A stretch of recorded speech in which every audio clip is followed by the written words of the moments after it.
If you're planning to drink alcohol, stay out of this country, because this is more of a tea country. Welcome to Sri Lanka. Hello Internet, welcome to Alex Universe. So in this video, I want to offer you a conclusion to my trip to Sri Lanka.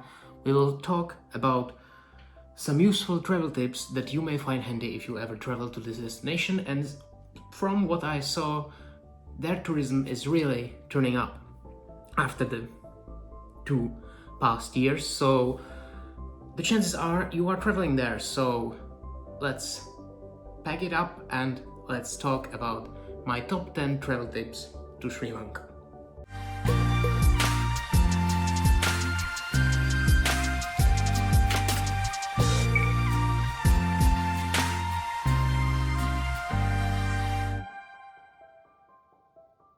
And by the way, if you are new to this channel, welcome. Glad you subscribed. If you haven't, well, you may consider it. You can even consider to become a member of my channel to support my work. But no pressure. Now, let's talk about this country. Sri Lanka is sometimes nicknamed as the teardrop in the Indian Ocean. As you can see the map, well, that's basically how it looks. It's located just really close to the coastline of India, but it's not part of India. If you are confusing this country with it, well, don't. Its capital is Colombo, which, well, not really. Its capital is this place, but it's located in the grander metropolitan area of Colombo. The climate is quite tropical. It's hot all year long, but if you want to avoid monsoon seasons, travel there between December and May. But prepare for some really high temperatures, especially in the city. As you're traveling into the interior areas, the temperatures drop a little, so it's a lot bearable. They use the type D or G plug outlets. Go watch the first video in this series if you want to see how to use the D plug outlet, but generally, if you have this British one, it will be... Let's go to my point number 2, and that's the currency and the prices. They use the Sri Lankan rupee as their currency. It has kind of a low value, so if you want to become a millionaire, well, you will still have to be quite rich to achieve that on Sri Lanka, but the prices are in tens of thousands. Don't be worried about that. It's really kind of cheap. Speaking of cheap, the prices are lower than in Western Europe or in America, but they aren't as low as what you might be used to from the Southeastern Asia. It really depends what we talk about. Prices of groceries, food, they are pretty on the same level. Alcohol is a little bit more expensive. I will talk about it a little bit later. Accommodation, again, it really depends whether you are in Colombo, Kandy, or somewhere on the southern coastline. That tends to be more expensive, but if you're staying somewhere in the interior, it's really extremely cheap, and the accommodations usually come with a great view of the mountains around. So that's beautiful. Speaking of money, always bring cash. There are some ATMs at the airport. As you are leaving the airport, you have to go to the departure area of the airport. There are several ATMs, you can choose the money. Now it kind of depends on your bank, but if you want to save up some money, you can click on the link down in the description and get the Revolut card. It's for free, and basically you will have the best exchange rate everywhere, and there are no fees. So I'm using it every time I'm somewhere in abroad. Getting to the point number 3, how can you get to Sri Lanka? Because, well, that's generally one thing that you have to do before you come there. Well, first of all, you will need a visa. There are no visas on arrival, so you will have to, well, there are, but you will have to apply first online for the so-called ETA, Electronic Travel Authorization. This costs $20 for the citizens of the SAARC country, but, well, many of you are from India and Bangladesh. Well, it's cheaper for you, but if you're traveling from somewhere else, it will cost you $35 American. $50 to get this. Get it sometimes in advance. It took like a few hours for me to receive the permit, so that's kind of easy, I guess. Now, arriving to Sri Lanka, you will have to fly. There are no other ways. There used to be some ferries from India and also some cruise ships that stopped in Sri Lanka, but it doesn't exist anymore, so right now the only option is to fly there. Majority of you will arrive in the international airport in Colombo. Many of the Middle Eastern, European and Asian airlines fly to Colombo, so you are good to go. If you want to fly from North America or even South America, you'll have to switch somewhere in Europe or in Eastern Asia, possibly India or in the Middle East. To get there, there are no direct flights from the United States. Your other option is, if you really want to save up some money, there is a new route from Abu Dhabi to Matala in the south of Sri Lanka that's operated by Wizz Air, and they offer very cheap flight tickets from the Middle East. So if you are interested in saving some money, this may be a viable option for you. Now, my point number 4 is how you can get around. Well, if you want to travel shorter distances, your best option might be tuk-tuk. These are like these 3-wheelers. There's like electronic rickshaw that's traveling in every city. It's basically like the trademark of Asia. Tuk-tuks are everywhere. They are well, they are rather cheap, but the thing is, if they see you are a tourist, and you are, because you don't look Sri Lankan in many cases, and you don't speak the language, so they will probably try to overcharge you. It's pretty difficult to say how much you will pay, but you can actually take a look how much Uber or Bolt might cost in Sri Lanka. You can also use the app of Grab. Generally, the prices for tuk-tuk should be around that area.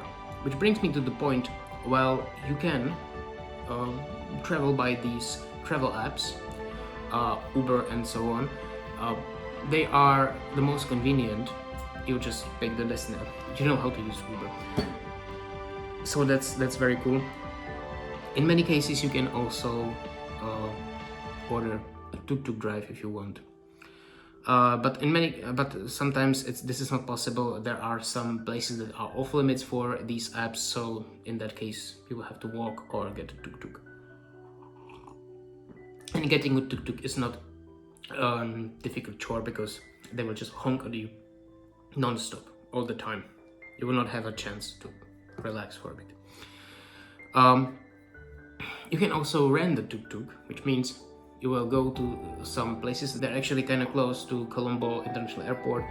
You will rent a tuk-tuk for some time, and then you will drive it all around. So you can basically start your own tuk-tuk business and take people around Sri Lanka if you want. If you want to rent a car, there are 2 options. Either it's with a driver or without. If you are choosing to travel without a driver, consider they are driving on the left side of the road, and the traffic tend to be a little bit crazy, so well, prepare your nerves. If you want to travel longer distances, they will also take you by tuk-tuk if you want, but it's not really convenient. So you can order a taxi. There are some taxi services where you can pre-book. You will put the departure and arrival point. They will calculate the prices for you, so when the taxi driver comes for you, he will be at your ordered time, and you will pay as much as you agreed in advance. It's very good if you want to travel between some faraway places where using the public transportation is a little bit difficult. For me, I, for example, use this to travel from Ella to Unawatuna, because otherwise I would spend almost the whole day exchanging between different buses.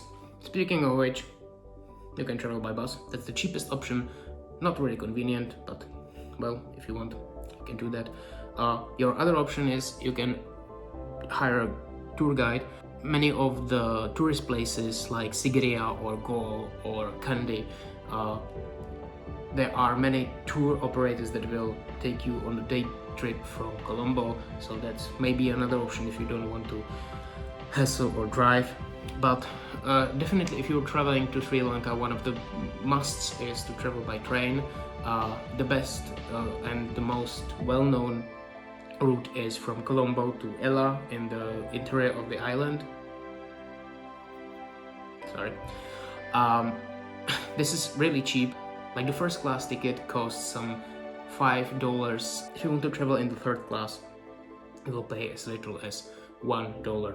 Just consider it travels really slow. The trip from Colombo to Ella, it takes some 10 hours, so I'll be prepared for that. But it's really scenic and totally something that you have to do if you want traveling to Sri Lanka. I will leave you a link where you can actually pre-book the train tickets, but you will pre-book it, they will buy it for you, and then you'll have to pick up in their office in Colombo or have them delivered to your hotel prior to come there.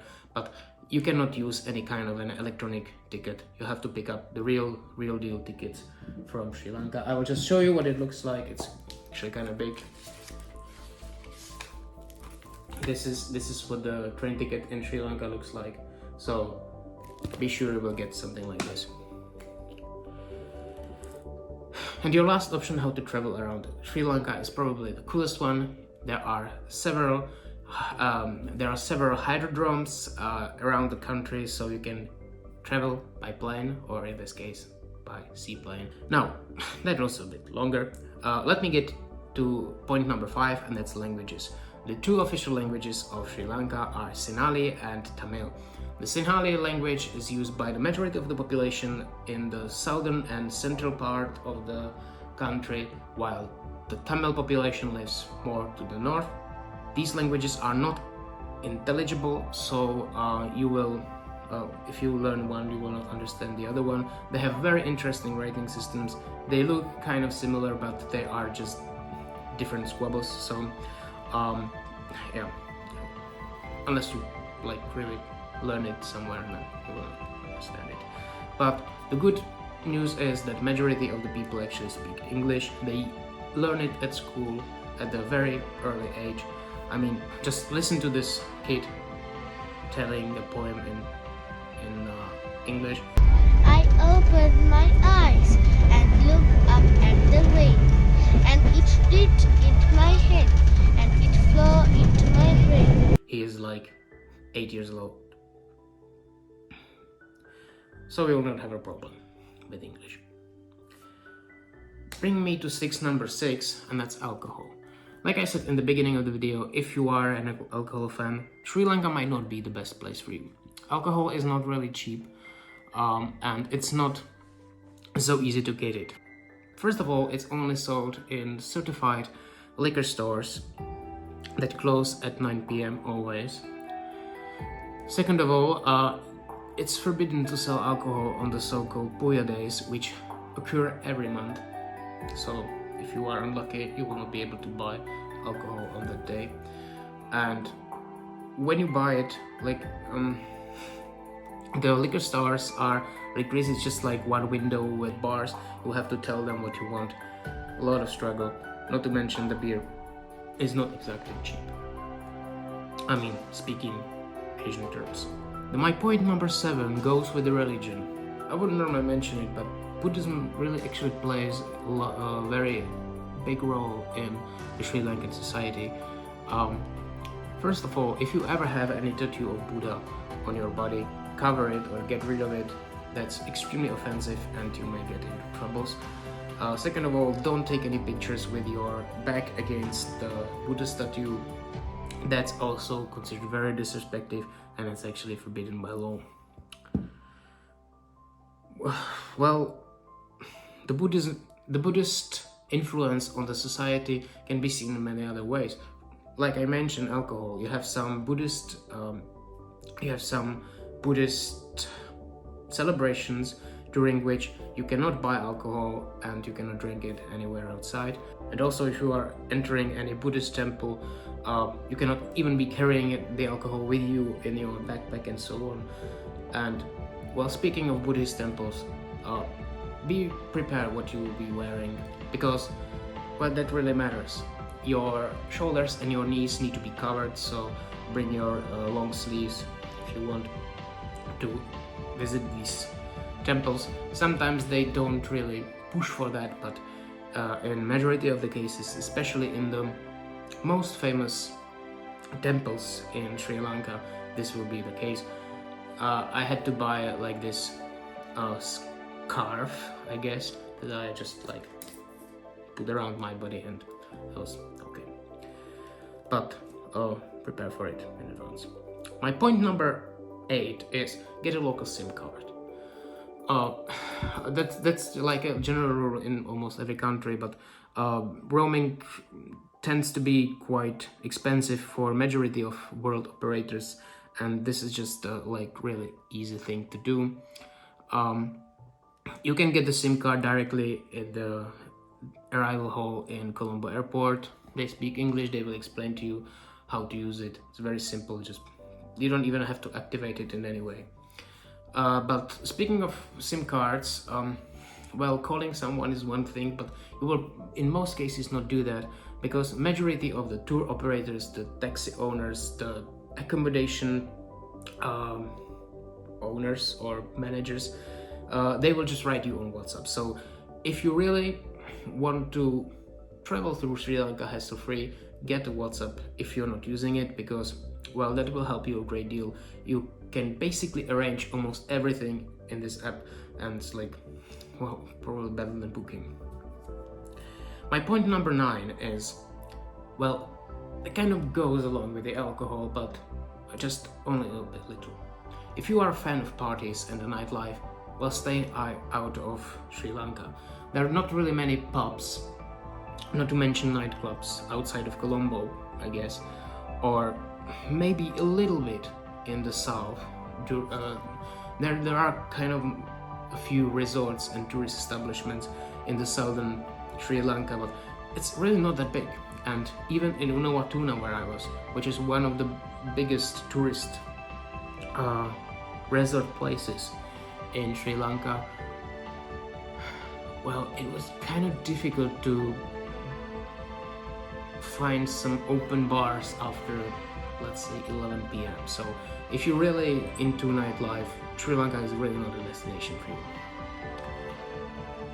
And my final point is kind of, it's not even really a point, but I want to mention safety, because there have been some terrorist attacks in Sri Lanka in the past years, and that kind of really didn't make the best ad for them. But you should understand that this has been in the past. They have made many safety measures against it, and right now Sri Lanka might be one of the safest countries in South Asia. And honestly, like, the only real danger that you will encounter are the drivers, because driving in Sri Lanka, that's kind of a little bit crazy, and all along, like, getting along the streets might be a bit dangerous. The accident rates are not really that small, but that's one of the reasons why actually it's probably safer to walk on the railway than on the road in Sri Lanka. That's kind of cool, and that's kind of the cool information where I want to end this video. I hope you found it interesting. If you have any questions about Sri Lanka, write them in the comments below. I will get to you. I will give you all the experiences that I had. If you want to see something more from Sri Lanka, go watch the previous video in this series. I have visited many places alone, and met all the amazing people, and I believe you will, if you want to travel there, you will definitely enjoy every moment of it. It's South Asia at its best. And if you enjoyed this video and want to support me, give me a like. It will really help me a great deal. Give me a subscribe, because that will probably help me even more. Check out my other social media, Instagram, Twitter, Facebook, and I will see you in the next video. Have a wonderful day.